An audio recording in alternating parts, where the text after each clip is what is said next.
गौतम बुद्ध ने कहा था कि एक खुखार जंगली जानवर की तुलना में एक कपटी और दुष्ट मित्र से ज्यादा डरना चाहिए, क्योंकि जानवर तो सिर्फ आपके शरीर को नुकसान पहुंचाता है, लेकिन एक कपटी और धोखेबाज मित्र आपकी बुद्धि को नुकसान पहुंचाता है।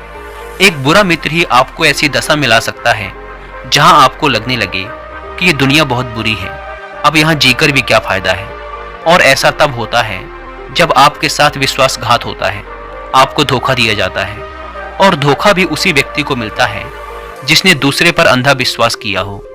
कभी भी हम किसी पर एकदम से भरोसा नहीं करते, भरोसा धीरे धीरे बढ़ता है, लेकिन एक समय आने के बाद यह भरोसा इतना मजबूत हो जाता है कि हम उस व्यक्ति के लिए अपने आंख, कान और दिमाग सब बंद कर लेते हैं।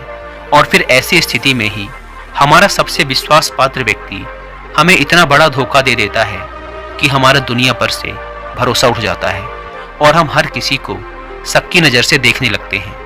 असल में देखा जाए तो यह दुनिया धोखे पर ही चल रही है। हम अपनी जिंदगी में कभी न कभी, कहीं ना कहीं, किसी न किसी को धोखा देते ही रहते हैं, और दूसरे लोग भी हमें धोखा दिए जा रहे हैं। दूसरे धोखा दे तो बात समझ भी आती है, लेकिन हम तो वर्षों से खुद को ही धोखा देते आ रहे हैं।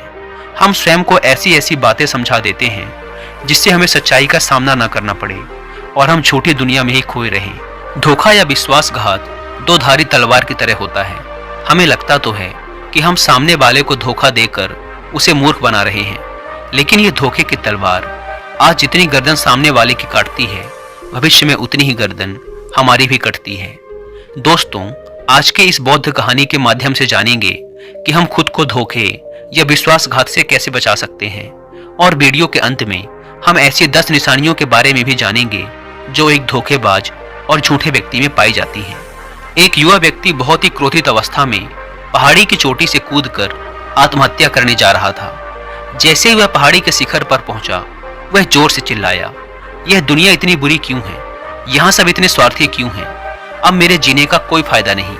उसी पहाड़ी के शिखर पर एक बौद्ध भिक्षु अपनी ध्यान साधना में लीन थे।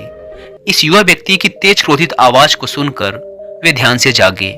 उन्होंने देखते ही समझ लिया कि युवा व्यक्ति यहाँ आत्महत्या करने आया है।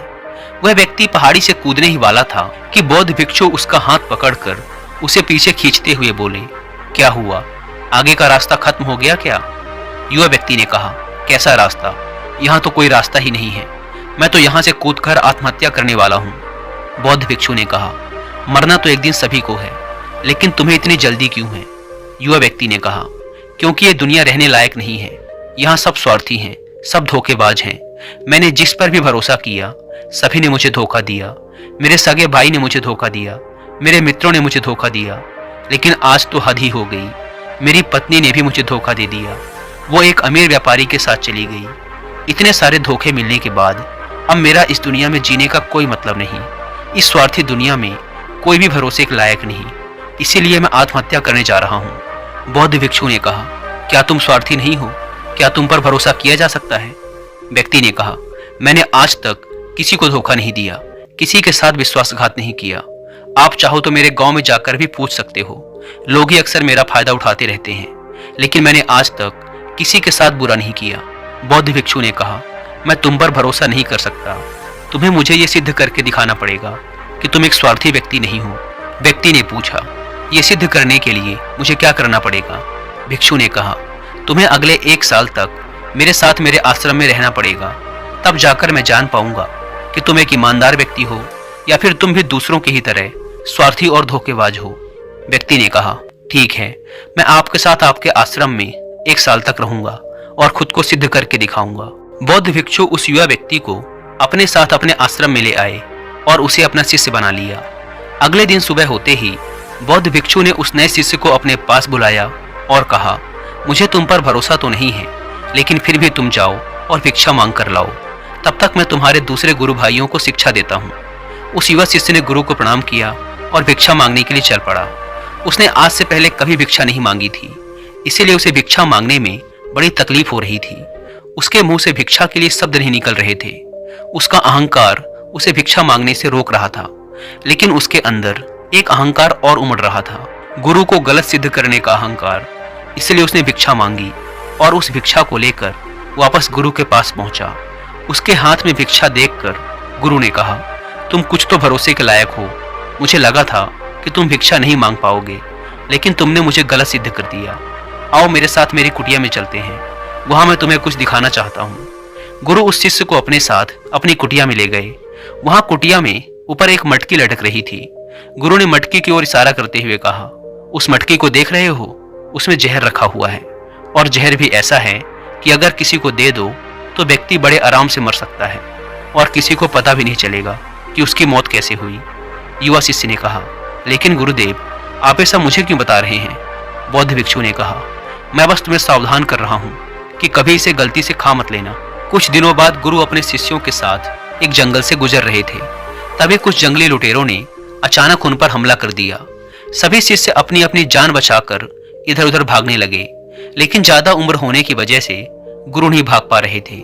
यह बात उस युवा शिष्य ने अनुभव की और वह बहादुरी का प्रदर्शन करते हुए अपने गुरु को डाकुओं से बचाकर आश्रम तक सुरक्षित ले आया। आश्रम पहुंचकर गुरु ने उस शिष्य की सभी के सामने बहुत प्रशंसा की और कहा, तुम सभी लोगों से अच्छा तो मेरा यह नया शिष्य है, जिसने अपनी जान पर खेलकर मेरी जान बचाई और मुझे सुरक्षित यहाँ तक ले आया। आज से मुझे इस पर पूरा भरोसा है। उस दिन के बाद से हर सुबह जब भी गुरु उस शिष्य से मिलते तो उससे एक बात जरूर कहते, मुझे तुम पर पूरा भरोसा है। धीरे धीरे गुरु का उस शिष्य पर भरोसा बढ़ता चला गया और वह इतना बढ़ गया कि गुरु ने एक दिन शिष्य को अपने पास बुलाया और कहा, मेरा कोई पुत्र नहीं है, लेकिन तुम मेरे पुत्र जैसे ही हो। अब मेरी उम्र हो चुकी है, मैं बूढ़ा हो गया हूँ, इसीलिए मैं चाहता हूँ कि मेरी मृत्यु के बाद इस आश्रम की बागडोर तुम अपने हाथों में ले लो। शिष्य ने कहा, गुरुदेव, अगर आपकी यही इच्छा है तो मैं आपकी खुशी के लिए ये जिम्मेदारी भी उठाऊंगा। इतना कहकर शिष्य वहां से चला गया।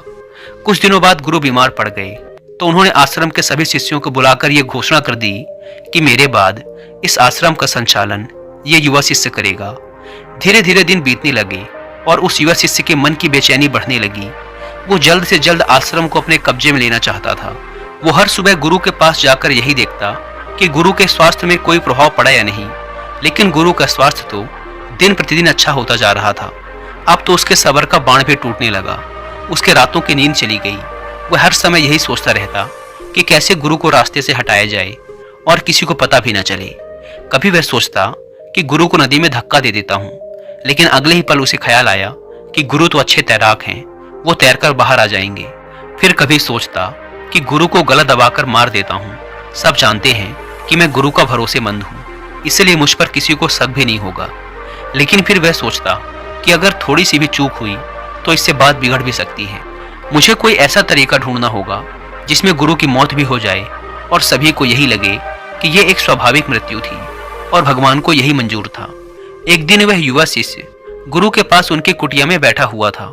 तभी उसकी नजर ऊपर लटक रही मटकी पर पड़ी। उसे याद आया कि गुरु ने कहा था इसमें जहर है, और जहर भी ऐसा है जिसका किसी को पता नहीं चलता। उसने सोचा कि यही सही रहेगा, ये जहर गुरु को दे देता हूँ और किसी को पता भी नहीं चलेगा कि उनकी मृत्यु कैसे हुई। फिर पूरे आश्रम पर सिर्फ मेरा नियंत्रण होगा। अगले दिन उसने चुपके से गुरु की कुटिया से वो जहर चुरा लिया और उसे गुरु के खाने में मिला दिया। गुरु ने वह खाना खा लिया और रात में सोने चले गए। लेकिन जब सुबह हुई तो पूरा आश्रम जागा, पर गुरु नहीं जागे। शिष्यों ने गुरु की कुटिया में जाकर देखा तो पता चला कि गुरु की तो मृत्यु हो गई है। जब यह बात उस युवा शिष्य को पता चली तो वह अंदर ही अंदर बहुत खुश हो गया और आश्रम को अपने नियंत्रण में लेने का काम शुरू कर दिया। उसी आश्रम में गुरु का एक सबसे पुराना शिष्य भी था। वह चुपचाप यह सारी घटना देख रहा था। वह अपनी कुटिया में गया और वहां से एक औषधि ले आया और वह औषधि गुरु को पिला दी। थोड़ी ही देर में गुरु की चेतना लौट आई और वह एकदम स्वस्थ होकर बैठ गए। यह सब देखकर उस युवा शिष्य के पैरों तले जमीन खिसक गई। वह बुरी तरह घबरा गया। गुरु ने बाकी के सभी शिष्यों को अपने अपने कामों में वापस भेज दिया और उस युवा शिष्य को अपने पास बुलाकर कहा, क्या तुम अभी भी विश्वास करने के लायक हो? क्या तुमने मुझे धोखा नहीं दिया? क्या तुम स्वार्थी नहीं हो? वह शिष्य गुरु के चरणों में गिर पड़ा और बोला, पता नहीं ये अपराध मुझसे कैसे हो गया। मैंने आज से पहले तो कभी किसी को धोखा नहीं दिया था। लोग ही मुझे धोखा देते आए हैं, लेकिन पता नहीं क्यों और कैसे मैंने आज आपको धोखा दे दिया। गुरु ने कहा, तुम मुझे धोखा दे ही नहीं सकते थे, क्योंकि मैंने तुम पर कभी भरोसा किया ही नहीं था। मैं किसी भी इंसान पर भरोसा नहीं करता। मैं केवल उसी पर भरोसा करता हूँ जो मैं अपनी आंखों से देखता हूँ, और मुझे तुम्हारे अंदर लालच दिखाई दे रहा था, और ये लालच भी मैंने ही तुम्हें जानबूझकर दिया था, क्योंकि कोई भी व्यक्ति केवल 3 कारणों से ही किसी के साथ विश्वासघात करता है। पहला स्वार्थ, दूसरा लालच। युवा भिक्षु ने गुरु से पूछा, लेकिन गुरुदेव, मैं खुद को इस स्वार्थ, लालच और ईर्ष्या से कैसे मुक्त रख सकता हूँ?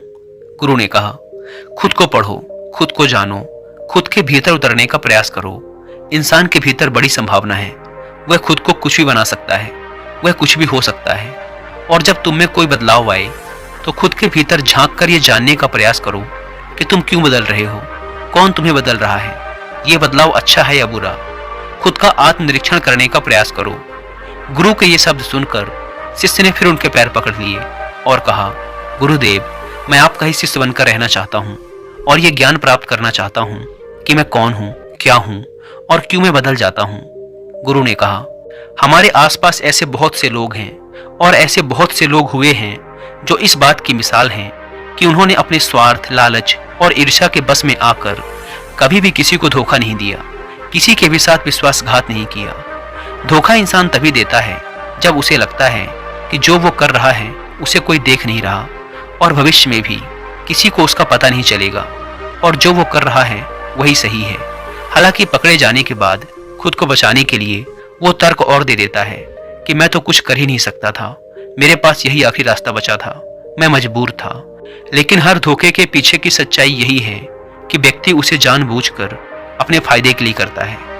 गुरु ने शिष्य की आंखों में देखते हुए कहा, याद रहे, हम जब भी किसी को धोखा देते हैं तो हम उसकी आंतरिक चेतना को ठेस पहुंचाते हैं और वह इतनी बुरी तरह आहत हो जाता है कि उसका किसी पर भरोसा नहीं रह जाता और वह अंदर से बहुत दुखी और खुद को बड़ा अकेला महसूस करने लगता है। इसीलिए अगर तुम चाहते हो कि तुम्हें कोई धोखा न दे पाए तो अपनी आंख, कान और दिमाग को खुला रखो।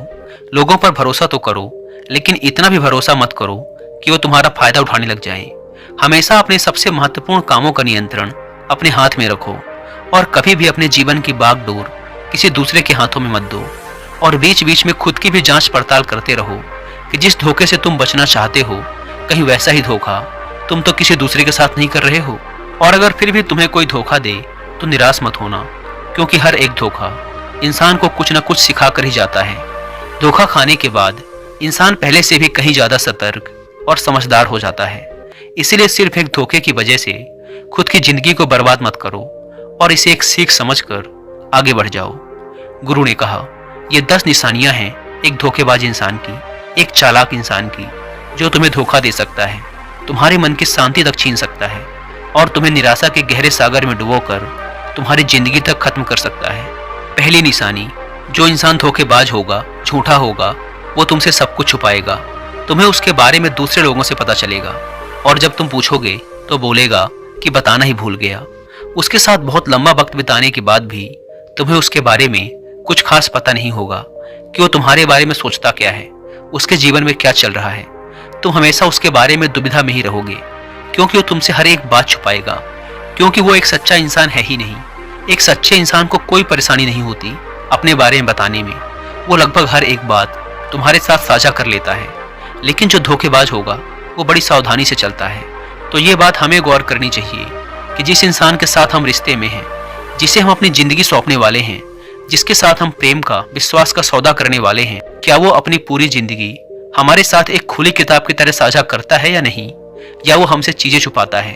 अगर वो छुपाता है तो वो इंसान एक बहुत बड़ा धोखेबाज है। दूसरी निशानी, जो इंसान धोखेबाज होता है और जिसका हमसे सच्चा प्रेम नहीं होता, उसे हमारी परवाह कभी नहीं होती। हम चाहे उसकी कितनी ही परवाह कर लें, कुछ भी कर दें उसके लिए, लेकिन उसे जरा सी भी परवाह नहीं होगी। और ऐसा एक बार नहीं, बार बार देखने को मिलेगा। लेकिन हम इसे देखकर भी अनदेखा कर देते हैं। ये हमारी गलती है। हम अपने मोह के चलते सच आंखों के सामने होते हुए भी उसे देख नहीं पाते। ये हमारी कमी है। अगर हम थोड़ा होशपूर्वक देखने का प्रयास करें तो हमें पता चलेगा कि उसे हमारी कोई परवाह नहीं। तीसरी निशानी, जो इंसान धोखेबाज होता है वो बहुत बड़ा झूठा भी होता है। उसकी खुद की बातें ही खुद से मेल नहीं खाती। उसकी जुबान बार बार बदलती रहती है। वह अपनी ही बातों पर खरा नहीं उतरता, लेकिन हम उसकी झूठी सच्ची बातों पर फंस जाते हैं, इसीलिए हम उसे पहचान नहीं पाते। चौथी निशानी, एक धोखेबाज व्यक्ति हमारे सामने तो हमारी चापलूसी और झूठी प्रशंसा कर लेगा, लेकिन वो कभी भी हमारे पीठ पीछे या दूसरों से हमारी प्रशंसा नहीं करेगा और हमें इज्जत नहीं देगा। हम चाहे उसके लिए मर ही क्यों न जाएं, लेकिन वो कभी भी हमारी प्रशंसा नहीं करेगा और हमें उतनी अहमियत कभी नहीं देगा जितनी हम उसे अपनी ज़िंदगी में देते हैं, क्योंकि वो एक दिन हमें धोखा देने वाला है। तो हमें बहुत बड़ा धोखा मिले, इससे अच्छा है कि हम पहले ही सावधान हो जाएं। 5वीं निशानी, वो क्या कहते हैं उस पर ध्यान मत दो, बल्कि वो तुम्हारे साथ क्या करते हैं उस पर ध्यान दो, क्योंकि बातें कहना बड़ा आसान है लेकिन करना बड़ा मुश्किल। पर अधिकतर लोग इन्हीं बातों पर आकर फंस जाते हैं। इसीलिए चाहे वो तुमसे कितनी ही बातें करें, कितने ही वादे करें, लेकिन जब तक वो उन्हें करके ना दिखाएं, भरोसा मत करना। 6ठी निशानी, ये अक्सर प्रेम संबंधों में देखने को मिलती है कि एक धोखेबाज व्यक्ति अपने से प्रेम करने वाले को ऐसे लेता है कि सामने वाला हमेशा उसके लिए उपलब्ध रहने वाला है, वो कहीं नहीं जाने वाला, यहीं पड़ा रहेगा उसके लिए। वो ना इज्जत देता है और ना ही सम्मान, और अगर उनसे सम्मान की भीख मांगी जाए तो वो और बेइज्जत करते हैं। अगर किसी रिश्ते में किसी से गिड़गिड़ाना पड़े, उससे भीख मांगना पड़े कि मुझे अपना समय दो, मुझसे बात करो, तो इससे घटिया रिश्ता और कोई हो ही नहीं सकता। जिसको तुमसे सच्चा प्रेम होगा वो खुद चाहेगा कि उसका ज़्यादातर समय तुम्हारे साथ बीते। जिससे तुम्हें समय की भीख मांगनी पड़े, समझ जाओ कि उसके अंदर तुम्हारे लिए कोई प्रेम नहीं है। 7वीं निशानी, उसके पास हर काम के लिए समय होगा, लेकिन तुम्हारे लिए कभी भी समय नहीं होगा। वो अपनी ज़िंदगी में तुम्हारे लिए कुछ भी नहीं छोड़ेंगे, लेकिन तुम्हें कभी भी छोड़ देंगे। वो तुमसे बात तभी करेंगे जब उनका मन होगा, ना कि तब जब तुम्हें उनकी ज़रूरत होगी। वो तुम्हें तो किसी दूसरे इंसान से बदल सकते हैं, लेकिन तुम्हारे लिए कुछ भी नहीं बदलेंगे, ना अपनी आदतें, ना अपना स्वभाव और ना ही अपना आराम। 8वीं निशानी, वो कभी भी तुम्हारे प्रति समर्पित और प्रतिबद्ध नहीं होंगे कि चाहे कुछ भी हो जाए हम तुम्हारे साथ हैं, चाहे कैसा भी समय हो हम तुम्हारा साथ देंगे। वो केवल अपनी शर्तों पर तुम्हारे साथ रहेंगे। जब जब उन्हें आराम होगा और अच्छा लगेगा वो तुम्हारे साथ रहेंगे, और अगर उन्हें थोड़ी सी भी तकलीफ हुई तो वो चले जाएंगे, क्योंकि वो अपने आराम से बाहर आकर तुम्हारे लिए कभी भी कुछ भी नहीं करने वाले। 9वीं निशानी, वो तुम्हें हमेशा दुख पहुंचाते रहेंगे, कभी जानबूझकर तो कभी उन्हें पता भी नहीं चलता कि वो तुम्हें कितना दुख पहुंचा रहे हैं, और तुम्हारे दिल को ठेस पहुंचती रहेगी। जो इंसान तुमसे सच्चा प्रेम करता है उसके साथ तुम्हें खुशी महसूस होगी। उसके साथ रहने पर तुम्हें ऐसा लगेगा कि जैसे तुम हल्के होकर हवा में उड़ रहे हो। और अगर तुम एक धोखेबाज, एक गलत इंसान के साथ रिश्ते में हो तो तुम्हें सब कुछ भारी भारी और बोझिल लगेगा। ऐसा लगेगा जैसे कुछ ठीक नहीं हो रहा। तुम्हारे अंदर से ये आवाज़ आएगी कि ये रिश्ता ठीक नहीं है तुम्हारे लिए। पर अगर तुम उसे सुनकर भी अनसुना कर देते हो तो ये तुम्हारी गलती है। 10वीं निशानी, तुम उनकी ज़िंदगी में कहीं नहीं होते, कोई विशेष जगह नहीं होती तुम्हारी उनकी ज़िंदगी में।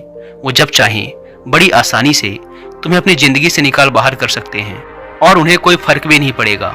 अगर तुम्हें भरोसा नहीं और सच्चाई जाननी है उनकी, तो कुछ दिनों के लिए उनकी ज़िंदगी से गायब हो जाओ। उन्हें जरा भी फर्क नहीं पड़ेगा, बल्कि वो तो और खुश हो जाएंगे कि अच्छा हुआ मुसीबत गई हमारी ज़िंदगी से, अब हम और आज़ाद हैं, अब हम जो चाहें वो कर सकते हैं। दोस्तों, अगर आप भी ऐसे इंसान के साथ रिलेशनशिप में हैं तो होश में आ जाइए और जितना जल्दी हो सके इससे बाहर आ जाइए। यकीन मानिए, ऐसे रिश्ते से बाहर आकर आपको शांति, सुकून, प्यार सब मिलेगा। और क्या सिर्फ वही एक इंसान है इस दुनिया में? आप एक बुरे इंसान को छोड़ेंगे तो 10 अच्छे इंसान आएंगे आपकी ज़िंदगी में जो आपको सम्मान देंगे, प्यार देंगे। पर जब तक आप ऐसे झूठे इंसान के साथ जुड़े रहेंगे आपको दूसरे अच्छे इंसान दिखेंगे ही नहीं।